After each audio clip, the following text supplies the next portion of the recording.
여호수아 9장 9. 기브온 사람들. 여리고성과 아이성을 함락시키자 기브온 사람들이 꾀를 내내 해진신 떨어진 옷 입고 곰팡이 핀 빵과 함께 오네. 기브온 사람들이 여호수아를 속이다. 9장 1절에서 14절. 응? 뭐라? 여리고 성읍에 이어 아이성도 함락되었다고? 요단강 서쪽 가나안 본토의 모든 왕들이 이스라엘 군대의 승리 소식을 전해 들었다. 야산지대, 평원지대, 레바논에 이르는 지중해 해안의 모든 가나안 왕들이 그 소식에 잔뜩 움츠러들고 바짝 긴장했다. 하나님께서 이스라엘의 3대 족장들 아브라함, 이삭, 야곱에게 가나안 땅을 주기로 약속할 당시 그 땅에 살았던 족속들은 초기 가나안 원주민들이다. 르바 족속, 엠 족속, 호리 족속, 수스 족속, 아낙 족속, 겐 족속, 그니스 족속, 그리고 간몬 족속 등 8족속이다. 그때로부터 대략 500여 년이 흐른 때 여호수아가 요단강을 건너 가나안 정복 전쟁을 수행할 당시에 살던 족속은 후기 가나안 원주민들이다. 헷 족속, 가나안 족속, 아모리 족속, 히위 족속, 여부스 족속, 브리스 족속, 기르가스 족속 등 7족속이다. 이 7족속의 왕들은 연합군을 형성하고 세력 집결에 나섰다. 하지만 기브온 성읍의 왕은 고민에 빠졌다. 그래, 아무리 생각해도 다른 길이 없어. 우리는 이스라엘 백성들과 화친을 맺는 편이 좋겠어. 하지만 어떻게 화친을 맺는다? 듣자하니 그들은 가나안 족속들과는 어떤 화친 조약도 맺지 않고 모조리 진멸한다는데. 기브온은 예루살렘 북서쪽 10km 지점에 위치한 해발 722m의 성읍이다. 여러 작은 성읍들을 거느린 왕성으로 그곳 주민들은 히위 족속이다. 기브온 왕은 알고 있었다. 이스라엘에 대항해서는 살아날 가망이 없다는 것을. 그래서 가나안 땅의 다른 왕들에게는 배신자 신세가 되겠지만 모든 수단을 동원해서라도 이스라엘과 화친 조약을 맺기로 작심했다. 그것이 자기 백성을 살리는 길이었다. 왕의 명을 받은 기브온 성읍의 신하들은 급히 화친의 사절단을 꾸렸다. 그들은 계략을 썼다. 돈과 음식을 넣어 운반할 낡은 여행용 가방과 터져서 기운 흔적이 역력한 해진 포도주 부대를 나귀에 실었다. 일부러 행색도 초라하게 꾸몄다. 또한 낡아서 여기저기 덧댄 신발을 신고 낡고 다른 옷을 걸쳤다. 마르고 곰팡이 핀 빵도 식량으로 준비했다. 아주 먼 데서 여행길에 오른 사절단처럼 위장한 것이다. 그런 뒤에 길을 떠났다.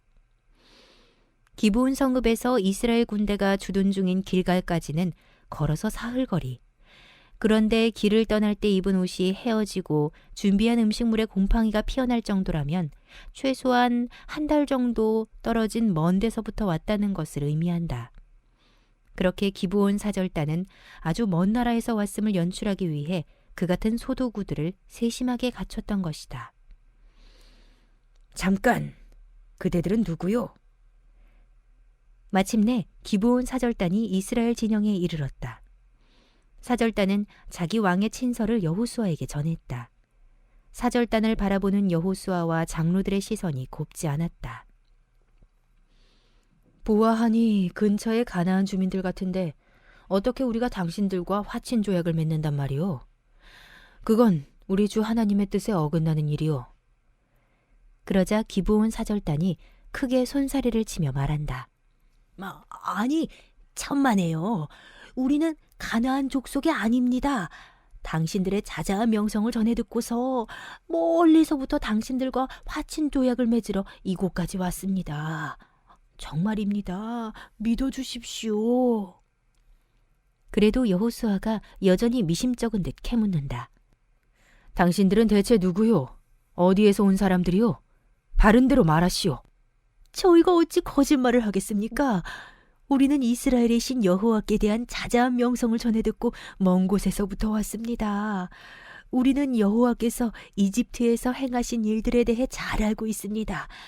요단강 동쪽 아모리 족속의 두 왕에게 행하신 일에 대해서도 잘 압니다. 그래서 당신들의 편이 되려고 이렇게 화친을 청하는 바입니다. 아모리 족속의 두 왕이라면 헤스본 왕 시혼과 바산 왕 옥을 말한다.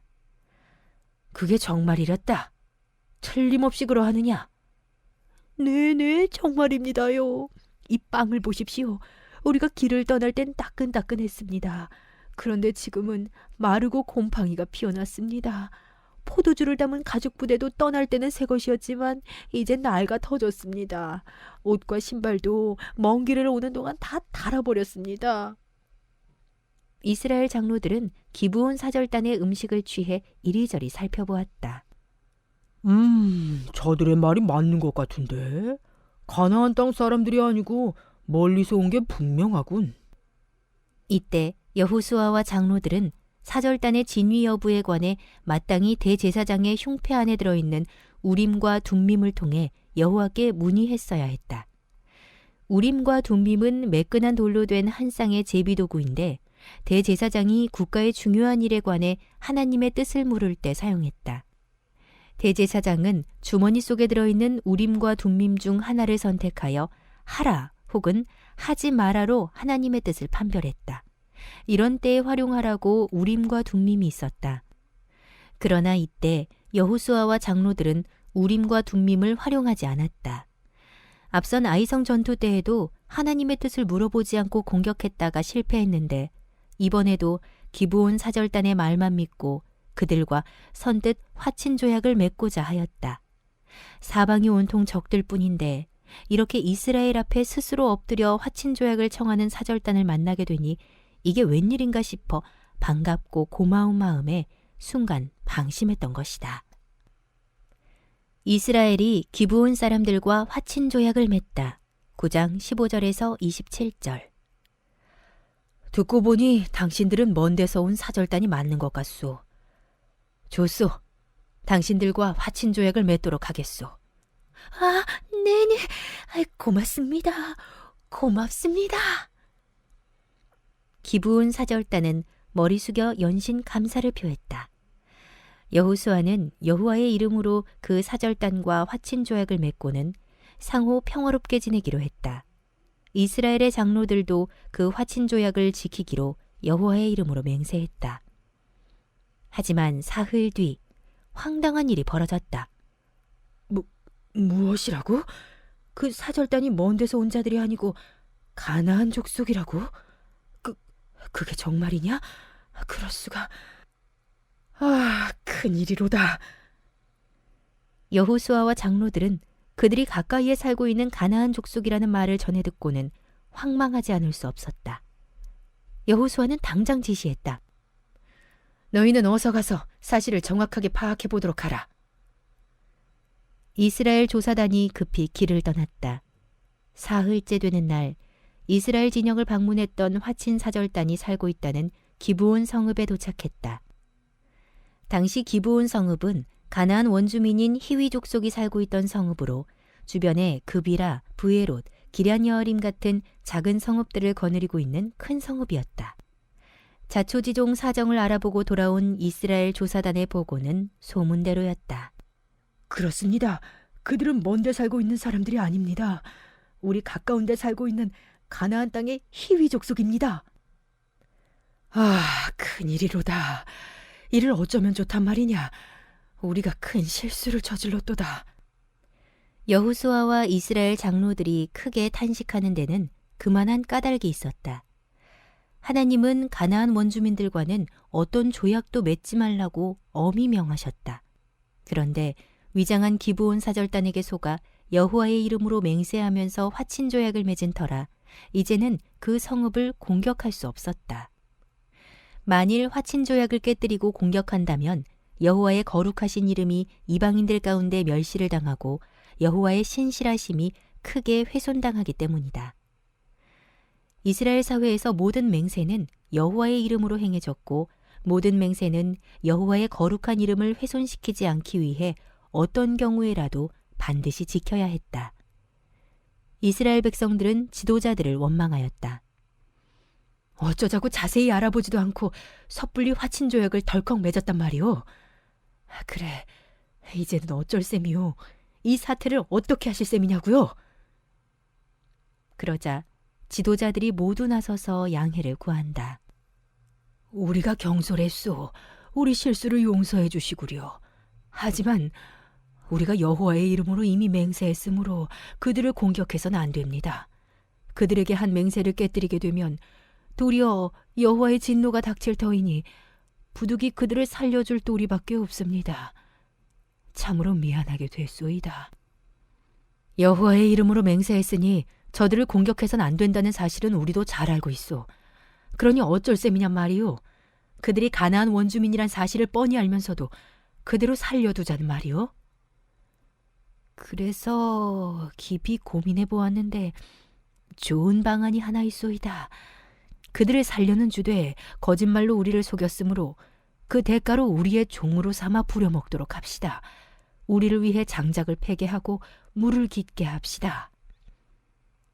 여호수아와 장로들은 기브온 주민들을 살려주기로 결정하고 누구도 그들을 죽이지 못하게 했다. 기브온 주민들은 진멸당하기 직전에 구사일생으로 목숨을 구한 터라 이스라엘의 어떤 요구라도 감지덕지 따르겠다는 서약을 했다. 그리하여 이때부터 히위족 속인 기브온 주민들은 이스라엘과 섞여 살게 되었다. 가만, 뭔가 아련한 기억이 떠오른다. 그렇다. 오래전 야곱의 딸 디나가 세겜 성읍의 추장에게 성폭행을 당했을 때 야곱의 아들들이 세겜 성으로 몰려가서 저지른 일이다. 그들은 여호와 언약의 증표인 할례를 빙자하여 히위족 속인 세겜 성 사람들을 거짓말로 속이고 학살했었다. 그때로부터 대략 500년이 흐른 후 이스라엘은 그 씨앗을 거둔다. 어떻게 보면 히위족 속인 기브온 사람들의 생존은 그때의 잔혹한 일에 대한 하나님의 배상으로 볼 수도 있다. 그래서 기브온 성읍의 주민들은 진멸당하지 않고 이스라엘의 종이 되었다. 이스라엘 백성들은 그들을 장차 주께서 선택하실 예배 장소에 세워질 제단을 위해 장작 패고 물 깃는 성전의 종으로 삼았다. 개인의 종이 아니라 성전에 소속된 종이 되었다.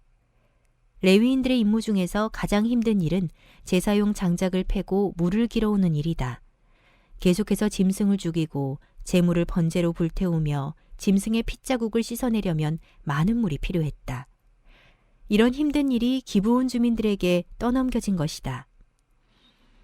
하나님께서도 자신의 거룩한 이름에 영광이 훼손되는 것을 방지하기 위해 이 사실을 인정해 주셨다.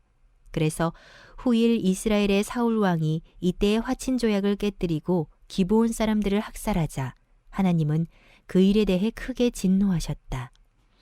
그 결과 3년 동안 극심한 기근이 이스라엘 땅에 임했다. 결국 기브온 사람들의 요구대로 사울의 후손들이 책임을 지고 처형당하자 하나님은 진노를 푸시고 그 땅에 비를 내리셨다. 이 사건은 이때로부터 대략 430년이 흐른 먼 훗날에 일어난 일이다. 주전 980년경. 비록 기브온 성읍의 사람들은 거짓말로 이스라엘과 화친 조약을 맺었지만 하나님께서는 자신의 전능하신 손길 아래로 피하여 들어온 그들을 외면하지 않으셨다. 그렇다고 해서 거짓말 행각을 벌인 그들의 잘못을 책하지 않고 선민으로 받아들일 수는 없었다. 그래서 가장 힘든 노동으로 그들의 잘못을 다스렸다. 하나님의 공의와 사랑을 동시에 보여주고 있다. 여호수아 10장 10. 기브온 전투와 가나안 남부 정복. 적군을 무찌를 때 해와 달도 멈추네. 승리의 여호수아 군대는 막게다 동굴에 숨은 5왕을 사로잡아 끌고 나오네. 이스라엘이 아모리족 속의 5개 연합군을 격파하다. 10장 1절에서 15절. 뭐라? 뭐가 어쨌다고? 기브온 성읍이 이스라엘과 화친 조약을 맺었다고? 그게 사실이랬다. 배신자들, 내 결코 가만두지 않으리라. 예루살렘 왕 아도니세덱은 이를 갈았다. 승승장구하는 이스라엘에 맞서 가나안의 원주민들이 일치단결해서 싸워도 모자랄 판에 기브온 성읍이 자신들을 배반하고 이스라엘 쪽으로 붙었기 때문이다. 예루살렘은 기브온에서 남쪽으로 10km 정도 떨어진 근거리에 위치했기에 단숨에 진격할 수 있는 거리였다. 예루살렘 왕 아도니세덱은 가나안 땅에서 주도권을 쥐고 있는 강력한 왕이었다. 그는 요단강을 건넌 이스라엘 군대가 거침없이 진격해오고 있는 과정을 낱낱이 보고받고 있었다. 그런 참에 기브온이 이스라엘과 화친 조약을 맺고 한 통속이 되었다는 소식까지 들려온 것이다. 이 멍청이 같은 놈들, 싸워보지도 않고 지레 겁을 먹고 이스라엘에 굴복하다니. 덩치값도 못하는 머저리들. 기브온 성읍은 여리고 성읍이나 아이 성읍보다 훨씬 컸다. 주변의 작은 성읍들을 여럿 거느리고 있었고 그곳 주민들은 모두 용맹한 전사들이었다. 그런 용사들이 맞서 싸울 생각을 하지 않고 성읍을 고스란히 이스라엘에게 헌납하다니. 예루살렘 왕 아도니세덱은 놀랍고 당황했으며 화가 치밀었다. 그만큼 불안하고 초조했다. 아도니세덱 왕은 헤브론 왕 호함, 야르뭇 왕 비람, 라기스 왕 야비야, 그리고 에글론 왕 드빌에게 급히 전가를 보냈다. 다른 가나안 족속의 왕들도 잔뜩 긴장하고 불안해하던 차에 전가를 받자마자 기다렸다는 듯이 즉시 응했다. 그리하여 아모리 족속은 연합군을 형성했다. 아모리 연합군을 형성한 5왕은 예루살렘 왕, 헤브론 왕, 야르뭇 왕, 라기스 왕, 그리고 에글론 왕이다. 당시 가나안 땅에서는 큰 성읍들을 중심으로 독립적인 도시국가의 정치체계를 갖추고 있었다. 각 도시국가들의 왕들은 다른 도시국가들과 때로는 전쟁을 치르고 때로는 공동의 적을 맞아 연합했다. 이제 그들은 자신들을 위협하는 강력한 대적 이스라엘을 맞아 생존을 위해 급히 연합군을 형성한 것이다. 아모리족 속의 5개 연합군은 이번 공격을 주도한 아도니세덱을 총지휘관으로 삼은 뒤 기브온 성읍을 향해 진격했다. 셀 수 없을 만큼 많은 무리였다. 무수한 깃발들이 위협적으로 바람에 펄럭이고 있었다. 저들은 아모리족 속의 5왕이 이끄는 연합군이 아닌가? 참으로 큰일이다. 우리 힘으로는 저들을 도무지 당해낼 수 없어. 빨리 이스라엘에 구원군을 요청해야겠다. 5개 연합군의 공격의 위협을 느낀 기브온 왕은 급히 전령을 파송했다. 길갈에 진치고 있는 이스라엘의 지도자 여호수아에게 전가를 보낸 것이다. 긴급히 전합니다. 아모리족 속의 5왕들이 연합군을 형성하여 지금 우리 기브온 성읍을 치려고 성문 앞에 진을 쳤습니다. 상황이 아주 급박합니다. 우리 성읍이 큰 위기에 처했습니다. 당신의 종들을 외면하지 마십시오. 어서 우리에게로 달려와 우리를 구해주십시오. 지체하지 말고 속히 우리를 도와주십시오. 일각이 시급합니다. 빨리 구원군을 보내주십시오. 여호수아는 기브온 성읍이 위험한 상태에 빠져 있음을 직감했다. 촌각을 다툴 정도로 긴박한 사태임을 알았기에 자신이 직접 이스라엘의 정예 부대를 이끌고 즉시 길갈 진영을 떠나 기브온 성읍으로 출발했다. 그래, 어쩌면 차라리 잘됐다. 이번 기회에 5왕을 괴멸시켜 가나안 중남부를 모조리 정복해야겠다. 여호수아는 가나안 중남부 지역을 손쉽게 정복할 좋은 기회로 생각했다. 요새화된 5개의 국가를 개별적으로 공격하는 것보다는 공개된 전쟁터에 모여든 5왕을 일순간에 처리하는 것이 훨씬 수월하다고 판단한 것이다. 길갈에서 기브온까지는 통상 사흘길. 그런 사실을 감안하여 아모리족 속의 5왕들은 3일 내에 기브온 성읍을 정복하려 했다. 그러나 그것은 실수였다. 탁월한 군사 전략가인 여호수아는 그런 사실을 미리 감안하고는 길갈에서부터 기브온에 이르기까지 쉬지 않고 밤낮으로 행군했다. 그리하여 이틀째가 되는 밤중에 기브온 성읍에 이르렀다. 그때 아모리족 속의 5개 연합군은 마음 놓고 자거나 쉬고 있었다. 5왕들은 다음 날에 펼칠 공격 작전을 의논하고 있었다.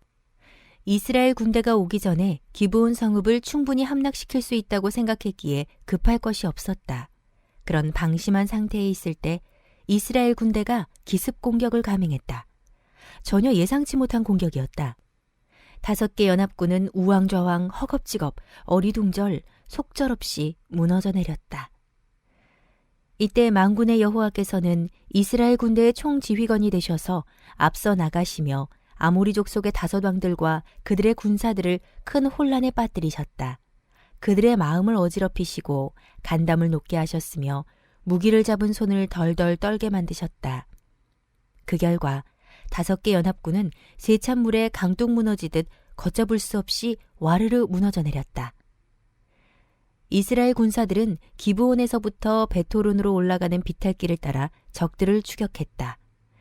이미 완전한 승기를 잡았으므로 사기가 충천했다. 그리하여 아세가와 막게다까지 계속 쫓아가서 아모리 족속의 군사들을 닥치는 대로 칼로 쳐 죽였다. 하나님도 하늘의 무기로 도우셨다. 가나안 정복 전쟁은 하나님의 거룩한 전쟁이다. 그 전쟁은 일찍이 아브라함과 맺은 언약을 성취시켜주기 위한 전쟁이었다. 아모리 족속의 5개 연합군 군사들이 베토론에서 아세가에 이르는 내리막길로 도망치고 있을 때 주께서는 하늘에서 큰 우박을 퍼부으셨다. 와, 우박이다. 웬 우박이 이렇게나 크다니. 가나안은 강수량이 적은 곳이기에 우박이 아주 드물게 내린다. 대신에 간혹 내리는 우박은 다른 지방에 비해 유별나게 크다. 특별히 성경 속 이스라엘 역사에서 우박은 종종 하나님의 심판 도구로 등장한다. 크고 단단한 우박을 맞고 죽은 자들이 이스라엘 군사들의 칼에 찔려 죽은 자들보다 더 많았다. 길거리마다 시체가 질비했다. 위에서 퍼붓고 뒤에서 달려드는 공격에 피할 길이 없었다. 이때 적장 가운데 하나가 소리쳤다. 조금만 버텨라. 곧 해가 저문다.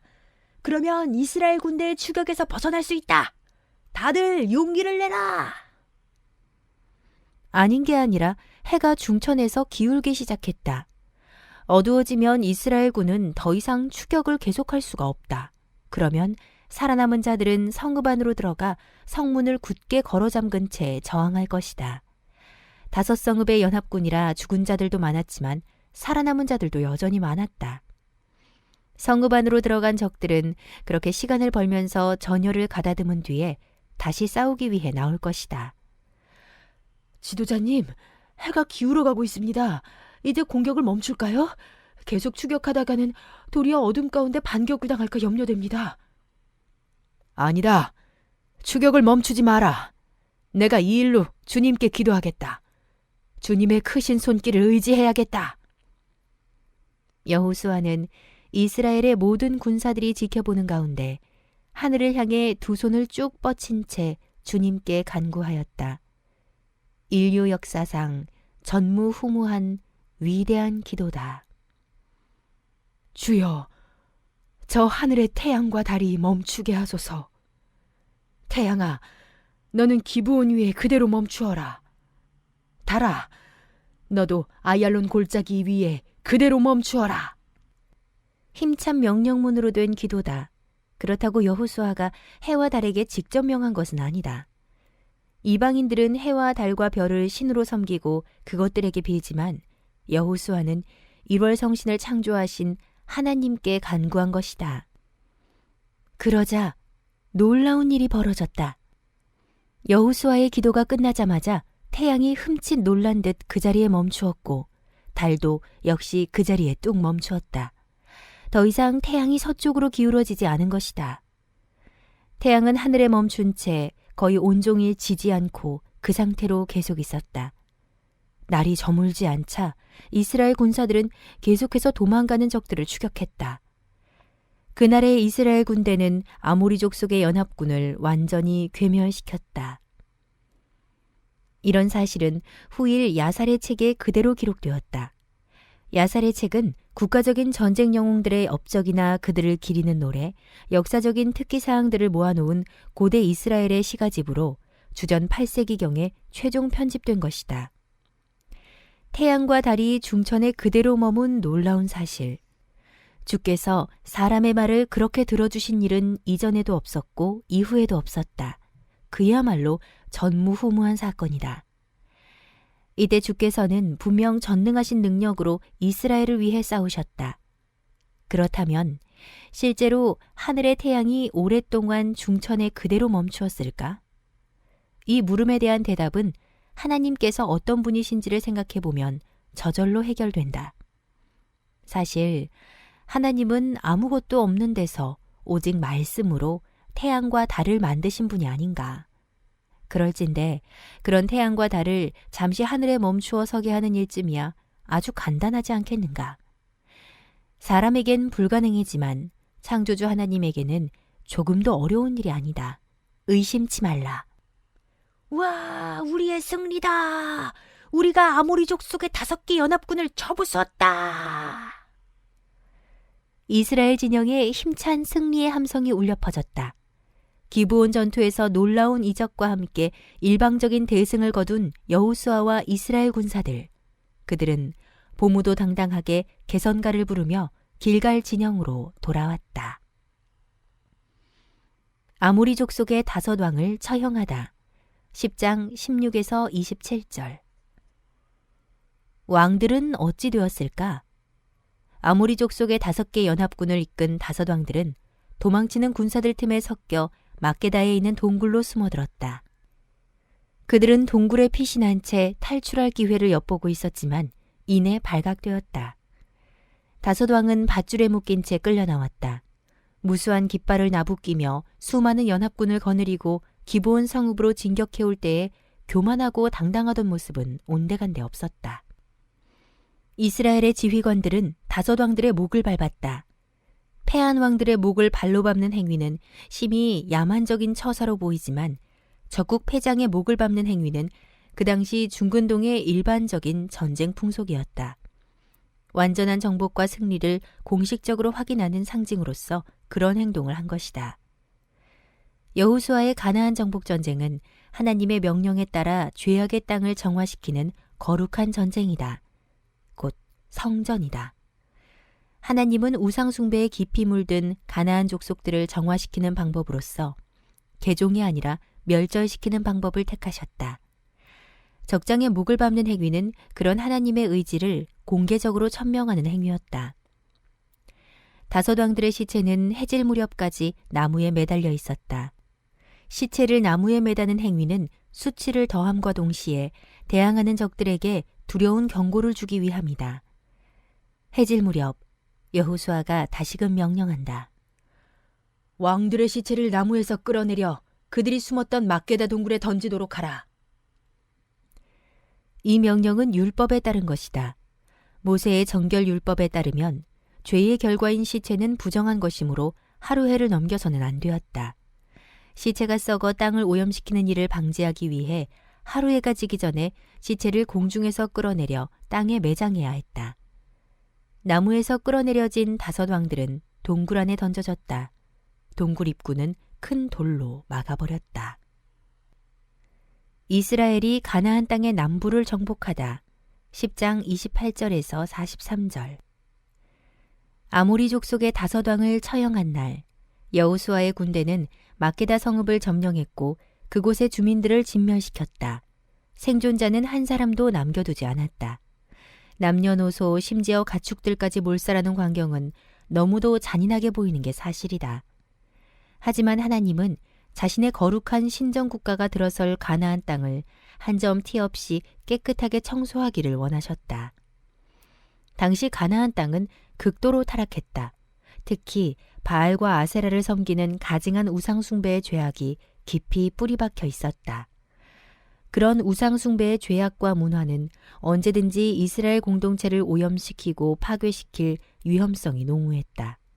그래서 하나님은 이스라엘이 우상숭배에 물들지 않도록 가나안 족속들을 아주 엄중하게 다루신 것이다. 이스라엘 군대의 가나안 정복 전쟁은 계속되었다. 막게다를 점령한 뒤 림나를 공격하고 거기에서 다시 라기스로 진격했다. 주께서는 라기스 성읍 역시 이스라엘 군대의 손에 넘겨주셨다. 성읍을 불사르고 주민들을 진멸했다. 게셀 왕 호람이 라기스 성읍을 도우려고 군대를 이끌고 올라왔지만 여호수아 군대에 괴멸당했다. 여호수아는 군사들을 이끌고 에글론 성읍으로 진격했다. 주께서는 에글론 성읍 역시 이스라엘 군대의 손에 넘겨주셨다. 주께서는 헤브론 성읍도 이스라엘 군대의 손에 넘겨주셨다. 드빌 성읍도 마찬가지였다. 이렇게 여호수아는 가나안 남부의 주요 성읍들과 지역들을 차례대로 점령했다. 산간지방과 네겝, 서쪽 평지와 산비탈 지역을 모두 점령했고 그곳의 왕들을 처단했다. 성읍을 점령한 군대는 여호와께서 명하신 대로 살아서 숨쉬는 것들을 모조리 진멸시켰다. 가나안 남부 지역을 모두 점령한 뒤 이스라엘 군대는 길갈 본진으로 돌아왔다. 당당한 개선이었다. 10일 메롬 전투. 바닷가 모래알처럼 많은 병사로 하솔 성읍을 쳐서 불태우네. 다른 성읍도 불태우지만 언덕배기 성읍들은 그냥 두네. 이스라엘이 가나안 북부를 정복하다. 11장 1절에서 15절. 참으로 큰일이로다. 어떻게 해야 국면을 반전시킬 수 있을까? 하솔 왕 야빈은 고민이 깊었다. 하솔은 가나안 북부에서 가장 크고 강력한 성읍이다. 갈릴리 바다에서 북쪽으로 16km, 홀레 호수에서 남서쪽으로 8km 지점에 위치했다.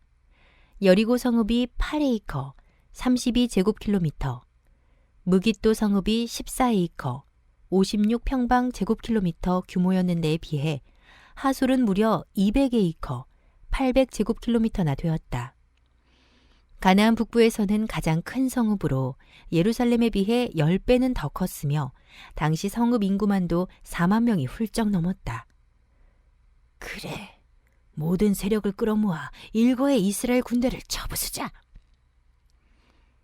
하솔 왕 야빈은 가나안 중부와 남부를 장악한 여호수아 군대의 승리 소식을 전해 듣고는 급히 주변의 마돈 왕, 시므론 왕, 악삽 왕에게 전가를 보냈다. 산악지대에 거주하는 가나안 북부의 왕들, 긴네롯, 갈릴리 남쪽의 아라바 지역과 서부 평지와 서쪽 돌부근에 있는 고지대의 왕들에게도 전가를 보냈다. 뿐만 아니라 가나안 동쪽과 서쪽의 여러 가나안 족속들, 아모리 족속, 헷 족속, 브리스 족속, 산간지방의 여부스 족속, 미스바 지역의 헤르몬 산 밑에 거주하는 히위 족속의 왕들에게도 전가를 두루 보냈다. 보시오, 요단강을 건넌 이스라엘 군대가 현재 가나안 중부와 남부 지역을 완전히 장악했다고 하오. 머자나 그들은 이곳 북부 지역까지 장악하려 공격해올 것이 틀림없소. 그러므로 그 전에 우리가 연합해서 이스라엘 군대의 침공에 대비해야 할 것이오. 왕께서는 즉시 모든 군대를 이끌고 나에게로 나아오시오. 급히 서둘러 주시오. 가나안 북부 지역의 우두머리 격인 하솔 왕 야빈. 그의 전가를 받자 무적의 이스라엘 군대로 인해 위기의식을 느끼던 가나안 북부 지역의 다른 왕들은 군대와 말과 병거를 총 출동시켜 하솔 성읍으로 집결했다. 이른바 가나안 왕들의 2차 동맹이다. 좋아. 이 정도면 이스라엘 군대쯤은 충분히 격파할 수 있겠어. 하솔 왕 야빈은 만족스러운 웃음을 지었다. 가나안 북부 연합군이 바닷가의 모래알처럼 들판의 메뚜기 떼처럼 거대한 군대를 형성했기 때문이다. 그들은 메론 물가에 진을 쳤다. 이곳은 갈릴리 바다 서북쪽 15km 지점에 위치한 교통과 군사의 요충지였다. 그런 연합군을 보고서 여호수아가 이스라엘 군대의 모든 지휘관들에게 결연하게 말한다. 겁먹지 마라. 가나안 땅을 정복하려면 어차피 치러야 할 싸움이다. 도리어 잘 됐다. 가나안 북부의 왕들이 다 모였으니 한꺼번에 그들을 쳐부숴 이참에 정복전쟁을 끝내도록 하자. 분명 주께서 그들을 우리 손에 넘겨주실 것이다. 용기를 내라. 가나안 정복전쟁의 성공 여부를 가늠하는 최후의 대결전이다. 이번 싸움에서 이스라엘이 승리하면 가나안 중부와 남부에 이어 북부 지역까지 장악하게 됨으로써 가나안 정복전쟁을 성공리에 마무리 짓게 된다. 대결전을 앞두고 여호수아에게 주님의 말씀이 임한다. 여호수아야, 하솔 왕 야빈과 그의 군대를 두려워하지 마라. 내일 이맘때 내가 그들을 네 손에 넘겨주겠노라. 전쟁에서 승리하면 너는 포획한 말들의 뒷발 힘줄을 모두 끊고 그들의 병거를 모조리 불태워라. 전투에서 승리한 후에 노획한 말의 뒷발 힘줄을 끊게 하시고 병거를 모두 불태우게 하신 것은 이스라엘로 하여금 강력한 전투 무기를 의지하거나 자랑하지 못하도록 하시기 위해서였다. 그 까닭은 분명하다. 오직 여호와 하나님만을 전적으로 의지하도록 하기 위함이었다. 자, 모두 나를 따르라. 여호수아는 군사들을 이끌고 힘차게 진격했다. 적들이 예상한 속도보다 훨씬 빨리 이동했다. 그리하여 대적들이 방심한 틈을 타서 불시에 메론물가의 진영으로 들이닥쳤다. 연합군이라는 게 대체적으로 그렇다. 급하게 모여 머릿수만 왁자지껄 많을 뿐 지휘체계나 조직력은 형편없는 경우가 많다. 가나안 북부 연합군도 그러했다. 북부 연합군은 갑작스런 이스라엘 군대의 습격에 어리둥절, 안절부절, 우왕좌왕 어쩔 줄 몰라 했다. 여기저기서 지휘관들의 다급한 명령 소리만 어수선하게 들릴 뿐 맞서 싸우라는 건지 작전상 일시 후퇴라는 건지 명령이 제대로 전달되지 않았다. 상황이 불리하자 연합군의 군사들은 너나 할 것 없이 걸음아 나 살려라 하며 주랭랑을 쳤다. 그날 주께서는 가나안 북부 연합군을 이스라엘 군대의 손에 고스란히 넘겨주셨다. 여호수아는 승리에 환호하는 이스라엘 군대를 이끌고 하솔로 직행했다. 이미 하솔을 지키는 군사들은 거의 없었기에 손쉽게 점령한 뒤 하솔왕 야빈을 사로잡아 칼로 쳐 죽였다. 그리고 하솔 성읍을 불살라 잿더미로 만들었다. 가나안 북부 지역에서 유독 하솔 성읍만 불태웠다. 그 까닭은 하솔 성읍이 전쟁을 일으킨 시발점이었기 때문이다. 자, 이제 우리를 막을 군대는 더 이상 없다. 계속 진격하라. 여호수아 군대는 가나안 북부의 다른 성읍들을 손쉽게 점령했다. 성읍을 점령한 뒤에는 왕들을 죽였다. 그런 후에는 정복전쟁의 공식처럼 주의 종 모세가 명한 대로 성읍 주민들을 진멸했다. 하지만 하솔 성읍과는 달리 산이나 언덕 위에 세워진 성읍들은 불사르지 않았다. 그곳의 성읍들은 가나안 땅에 정착할 때 거주지로 활용하기 위해서였다. 살아 숨쉬는 사람은 한 명도 남겨두지 않고 모조리 칼로 쳐 죽였다. 그리고 성읍에 있는 가축들과 값진 물건들은 전리품으로 취했다. 가나안 정복 전쟁을 수행할 때 여호수아는 하나님의 말씀에 전적으로 순종했다. 일찍이 주께서 모세에게 명하시고 또 모세가 자신에게 명한 대로 여호수아는 받은 바 명령을 하나도 빠짐없이 그대로 다 이행했다. 그 결과 여호수아가 이끄는 군대는 패배를 몰랐다. 교만해졌다가 허를 찔린 아이성 전투를 제외하곤 연전연승이었다. 이스라엘 군대는 싸울수록 더 강해졌고 용맹을 떨쳤다. 어느새 패배를 모르는 무적의 군대가 되었다. 이스라엘이 차지한 가나안 지역 11장 16절에서 23절. 자, 보라. 이제 가나안 땅은 우리 수중에 떨어졌다. 가나안 땅의 북부를 정복함으로써 대규모 가나안 정복 전쟁은 일단락된다. 여호수아는 오랜 기간 동안 가나안 땅의 숱한 왕들과 크고 작은 전투를 벌였다. 대략 7년 전쟁이다. 주전 1406년에서 1400년경. 이 같은 기간은 갈렙의 나이를 통해 추산하여 계산된 것이다. 일찍이 갈렙이 가데스바네아에서 정탐꾼으로 뽑혀 가나안 땅을 탐지했을 때 그의 나이 40세였다. 요단강 서편의 가나안 땅에서 대규모 전쟁이 마무리될 즈음에는 85세였다. 그 사이에 광야에서 방랑한 38년의 기간을 제외하면 가나안 정복 전쟁은 대략 7년 동안 이어진 셈이다. 가나안 정복 전쟁을 통해 여호수아는 가나안 땅 전역을 전반적으로 점령했다. 이스라엘 군대는 먼저 가나안 땅의 중심부로 쳐들어가 여리고, 아이, 베델 등을 점령함으로써 가나안 지역을 남과 북으로 갈라놓았다. 이어 기브온 전투를 통해 가나안 남부 연합군을 물리친 후에 차례로 나머지 성읍들을 정복해 나갔다. 이후 전열을 가다듬은 뒤 메론 물가의 전투를 통해 가나안 북부 연합군을 괴멸시켰다. 그런 후에 역시 가나안 북부의 나머지 성읍들과 지역들을 차례로 정복했다.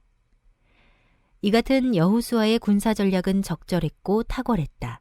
여호수아는 타고난 군사 전략가였기에 가나안 정복 전쟁의 지도자로서 그야말로 안성맞춤이었다.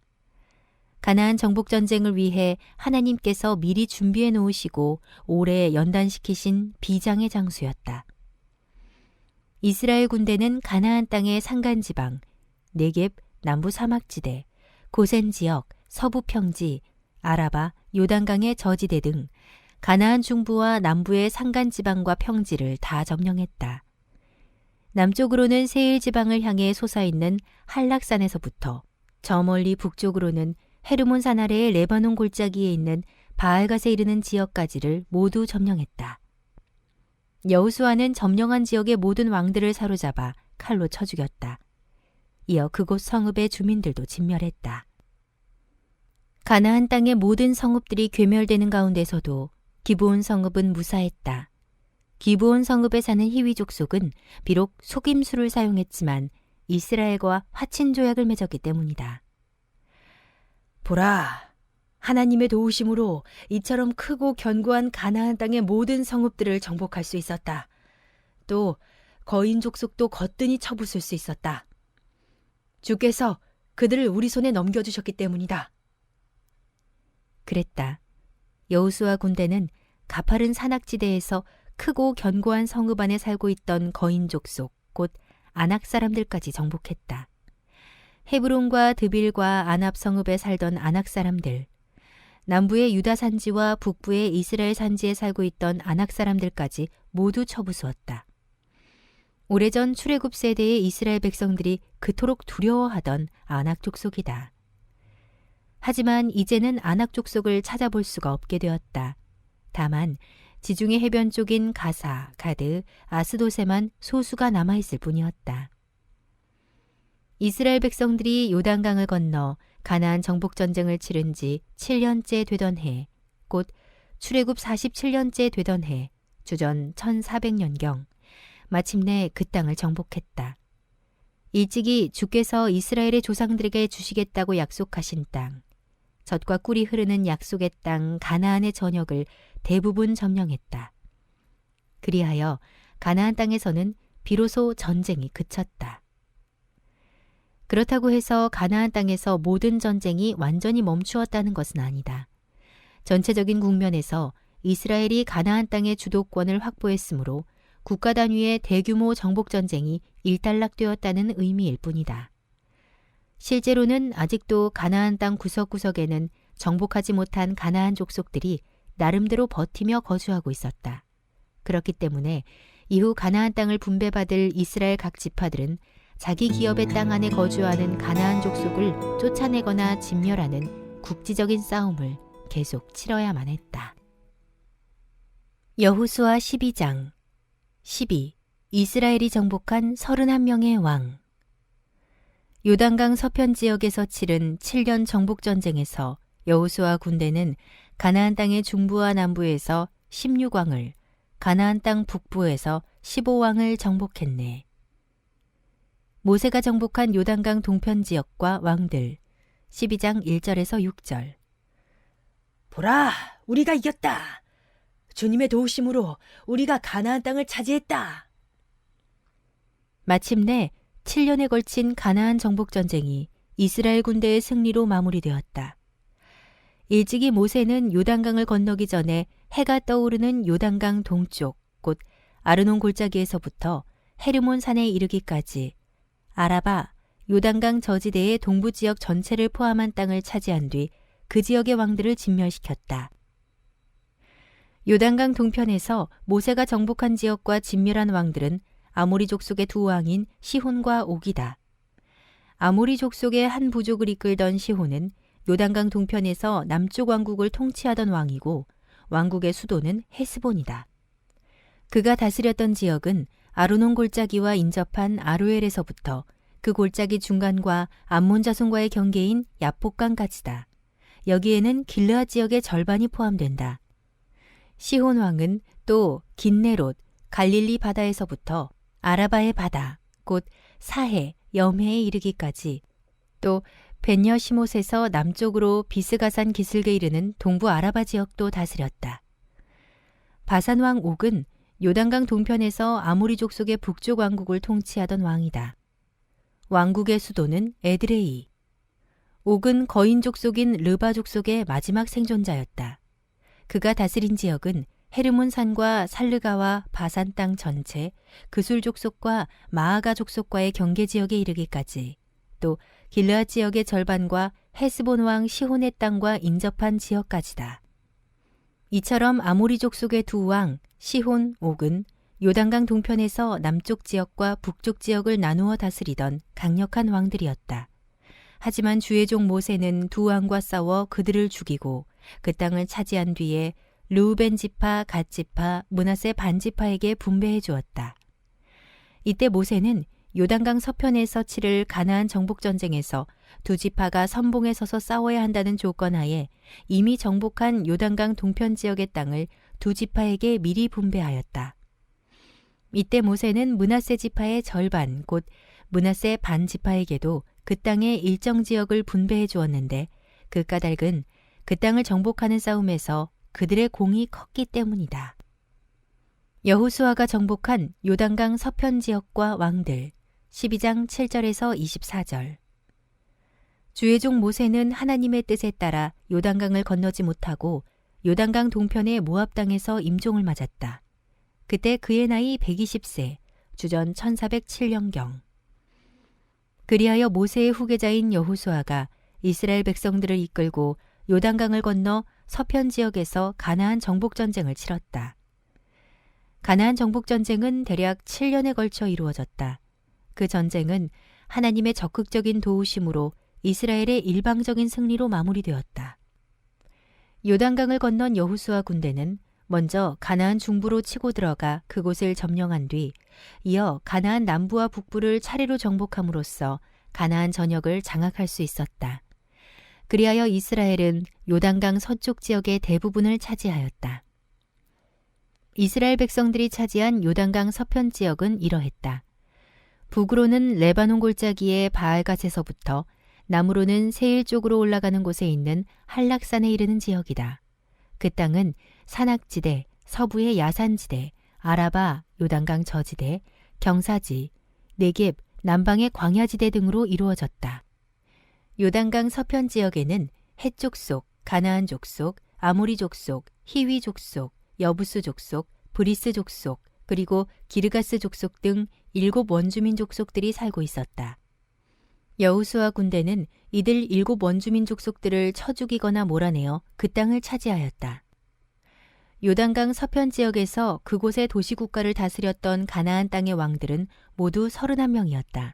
즉 여리고 왕, 베델 근처의 아이 왕, 예루살렘 왕, 헤브론 왕, 야르무드 왕, 라기스 왕, 에글론 왕, 게셀 왕, 드빌 왕, 게델 왕, 호르마 왕, 아랏 왕, 림나 왕, 아둘람 왕, 막게다 왕, 베델 왕, 답부아 왕, 헤벨 왕, 아벡 왕, 라사론 왕, 마돈 왕, 하솔 왕, 시므론 왕, 악삽 왕, 다아낙 왕, 무깃도 왕, 게데스 왕, 갈멜의 용르암 왕, 도런덕의 돌 왕, 길갈의 고임 왕, 그리고 디르사 왕.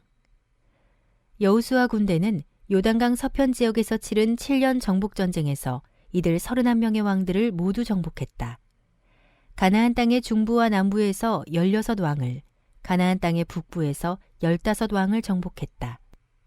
이들 왕들은 이집트의 파라오처럼 통일된 나라의 통치자들이 아니었다.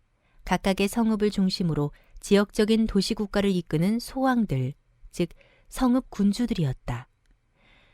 요단강 서편 지역에서 여호수아가 정복한 왕들의 목록이 구체적으로 소개된 까닭은 이러하다. 즉 가나안 땅을 주시겠다던 하나님의 약속이 역사 속에서 구체적으로 성취되었음을 보여주기 위해서다. 또한 땅 위의 모든 왕들을 그 발 아래 굴복시키시는 하나님의 위대한 능력을 찬양하기 위해서다. 그렇다. 하나님은 강하고 전능하신 여호와시다. 그 전능하신 여호와 하나님께서 이스라엘의 조상인 아브라함에게 가나안 땅을 주겠다고 약속하셨고 때가 이르자 친히 가나안 족속들과 싸우셔서 그 땅을 빼앗아 이스라엘 백성들의 손에 넘겨주셨고 이스라엘은 하나님에게서 가나안 땅을 건네받았다. 그러기에 가나안 정복 전쟁에서 승리의 주인공은 만군의 여호와이시다. 이스라엘 백성들은 이 점을 가슴속 깊이 새겨야 했다. 여호수아 13장 13. 요단 동편 땅의 분배. 담대하던 여호수아도 늙어 블레셋과 그 술은 손에 못 넣네. 블레셋에는 가사, 아스돗, 아스글론, 가드, 에그론 성에 5 왕이 있네. 아직 정복하지 못한 가나안의 땅들. 13장 1절에서 7절. 가나안 정복 전쟁을 치른 지 어언 7년. 대규모 전쟁은 마무리되었다. 요단강을 건넌 여호수아와 이스라엘 백성들은 7년여에 걸친 정복 전쟁을 연전연승으로 장식함으로써 가나안 땅 전역을 전반적으로 장악하게 되었다. 그래도 그 땅에는 잔존 세력이 여전히 남아 있었다. 자기들 땅에서 쫓겨난 가나안 족속들은 산악지대, 골짜기, 변방, 촌락 등으로 숨어들어 그곳의 원주민들과 합류했다. 따라서 여호수아 군대의 손길이 미치지 못하는 가나안 땅 구석구석에는 여전히 가나안 족속들이 호시탐탐 반격을 준비하며 활개치고 있었다. 잔존 세력들까지 완전히 소탕해야 될 터인데. 여호수아는 그 일이 마음에 걸렸다. 이스라엘이 아직 정복하지 못한 가나안 땅의 남은 지역들을 살펴보면 크게 3 지역으로 구분된다. 가나안 땅 남서부에 위치한 지중해 연안의 블레셋 지역, 갈릴리 동부 연안의 그술 지역, 시돈과 하사레난 중심의 레바논 지역. 이스라엘은 가나안 땅 전체에 대한 지배권은 장악했지만 아직도 정복해야 할 곳들이 부분적으로 많이 남아 있었다. 그 땅들까지 여호수아가 모두 정복하기에는 무리였다. 나이 들어 늙었고 시간마저 촉박했다. 언제까지 전쟁만 치르고 있을 수는 없었다. 정복한 가나안 땅을 이스라엘 12지파들에게 분배해 주어 그들의 정착 생활을 돕는 일이 더 급선무였다. 그래서 주께서도 여호수아에게 지시를 내린다. 여호수아야, 이제 너는 정복한 가나안 땅을 이스라엘의 9지파와 므낫세 지파의 절반에게 분배해 주도록 하여라.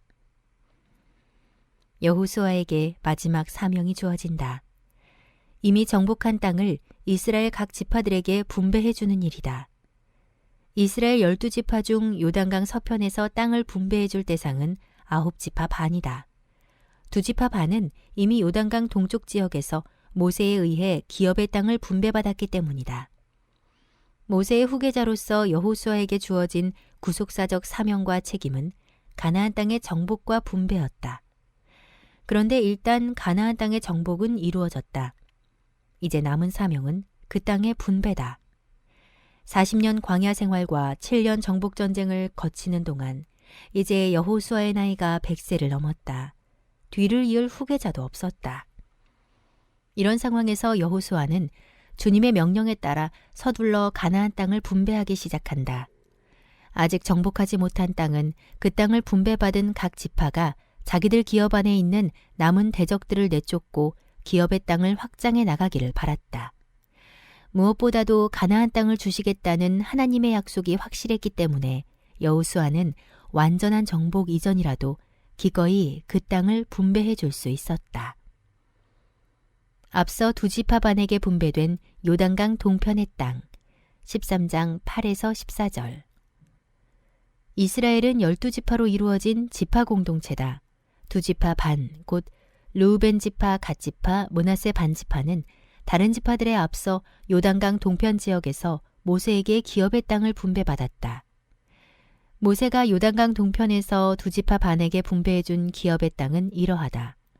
아르논 골짜기와 접하고 있는 아로엘에서부터 그 골짜기 가운데 있는 성읍들, 메드바에서부터 디본에 이르기까지의 모든 평원지대, 헤스본을 다스렸던 아모리 족속의 왕 시혼의 모든 성읍들, 곧 암몬 족속과의 경계에 이르는 땅, 길르암 및 그술 족속과 마아가 족속이 사는 지역, 그리고 헤르몬산 전체와 살르가에 이르는 바산 땅 전체, 곧 아스다롯과 에드레이를 다스렸던 바산 왕 옥의 영토 전체다.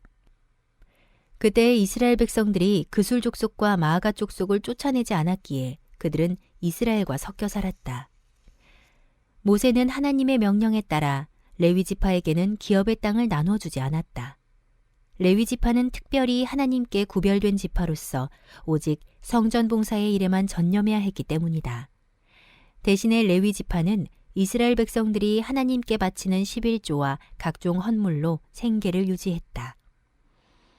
하나님께서 레위 지파에게 약속하신 것처럼 이스라엘의 다른 지파들이 하나님께 바치는 11조와 각종 헌물과 희생제물이 레위 지파의 몫으로 돌려졌다.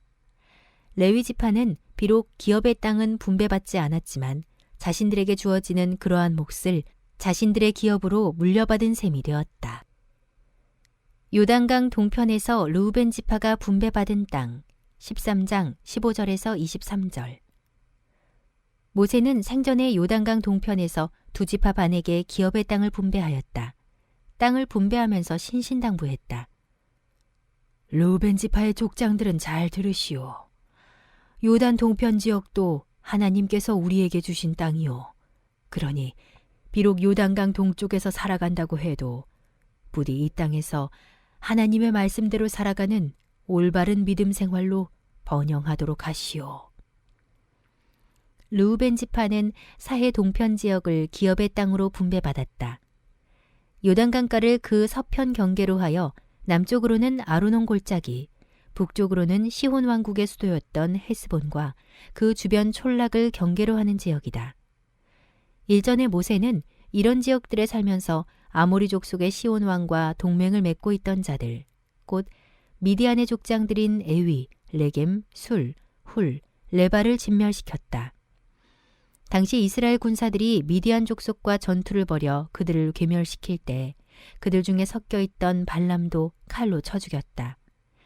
그는 당대의 유명한 점쟁이로 이스라엘 백성들에게 심각한 해악을 입혔기 때문이다.